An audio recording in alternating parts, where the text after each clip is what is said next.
Здравствуйте, компания Прогресс Авто. Быстрый краткий обзорчик трактора Шибаура P17F.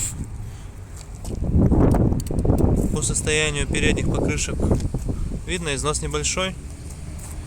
Мелкие трещинки уже начинают прорываться. Вот то, что у нас по состоянию задней левой покрышки. Фреза в комплекте с трактором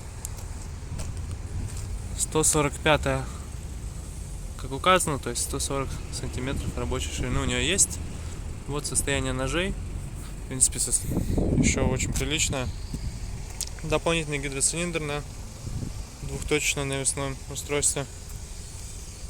Правая шина задняя. Также видно, что мелкие трещинки есть, но не критично. По передней шине абсолютно то же самое.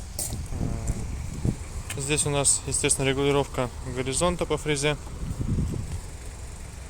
Здесь пониженная и повышенная передача.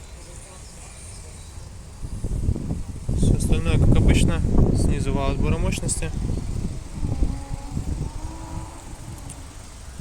Здесь у нас коробка переключения передач основная. Наработка 890 моточасов, как видно. Максимально простенький трактор, достаточно по лояльной цене, но при этом с регулировкой горизонта и с хорошей мощностью. Приезжайте, смотрите.